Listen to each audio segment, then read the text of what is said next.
আসসালামু আলাইকুম রহমতুল্লাহি ওয়া বারাকাতুহু। ইন্নাল হামদুলিল্লাহ ওয়াসসালাতু ওয়াসসালামু আলা রাসূলিল্লাহি আম্মা বাদ। সম্মানিত সুধীবৃন্দ, আজকের এই ভিডিওতে আলোচনা করব স্বপ্নে মুখ দেখলে কি হয়।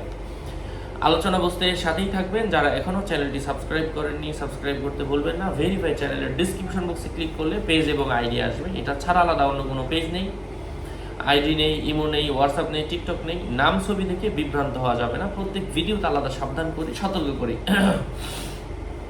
স্বপ্নে মুখে দুর্গন্ধ দেখা, সে নিজের কথায় নিজের প্রশংসা করবে, কিন্তু লোকেরা তা অস্বীকার করবে, ফলে সে বিপদে পড়বে।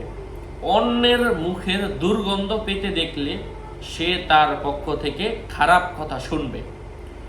সবসময় মুখ দুর্গন্ধময় দেখলে সে অত্যাধিক অশ্লীল কথাবার্তা বলবে এবং সীমা অতিক্রম করার সম্ভাবনা রয়েছে।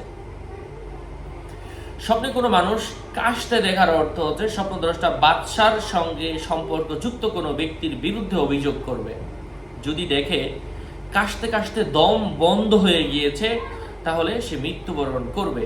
কারো মতে কাশি দেওয়ার ব্যাখ্যা হলো, এটা কারো কারো মতে, কারণ এক একজন ব্যাখ্যা বিশারদগণের মতে এক একটা ব্যাখ্যা এক এক ধরনের হয়। যাই হোক, কারো মতে কাশি দেওয়ার ব্যাখ্যা হলো স্বপ্নদ্রষ্টা কারো বিরুদ্ধে অভিযোগ করার সংকল্প করেছে, কিন্তু অভিযোগ করতে পারেনি। যদি দেখে স্বপ্নদ্রষ্টার গলা হতে চুল বা সুতা বের হচ্ছে, আর যতই টানছে ততই লম্বা হচ্ছে, কিন্তু পূর্ণ বের হচ্ছে না বা ছিদ্র হচ্ছে না, তাহলে সে তার লোকের পক্ষে দীর্ঘ দলিল প্রমাণাদি এবং যুক্তিতর্ক পেশ করবে। যদি সে ব্যবসায়ী হয়, তাহলে সে তার ব্যবসা বাণিজ্যে প্রচুর উন্নতি হওয়ার সম্ভাবনা রয়েছে। যদি দেখে স্বপ্নদ্রষ্টার গলা টিপে দেওয়া হচ্ছে, টিপে দেওয়াটা এতটাই মারাত্মক যে তাকে শ্বাসরুদ্ধ করে হত্যা করে ফেলার মতো, এর অর্থ হচ্ছে সে নিজে কোনো কিছুর দায়িত্ব নিতে চাইবে না, তবে তাকে গলায় চেপে ধরে তাকে দায়িত্ব নিতে বাধ্য করবে। যদি দেখে স্বপ্নদ্রষ্টা নিজেই তার শ্বাসরুদ্ধ করছে, মানে যে স্বপ্ন দেখতেছে সেই অন্যজনের শ্বাসরুদ্ধ করতেছে, এর অর্থ হচ্ছে সে নিজেই কোনো বিপদে পতিত হওয়ার সম্ভাবনা রয়েছে। যাই হোক, আশা করছি বুঝতে পেরেছেন।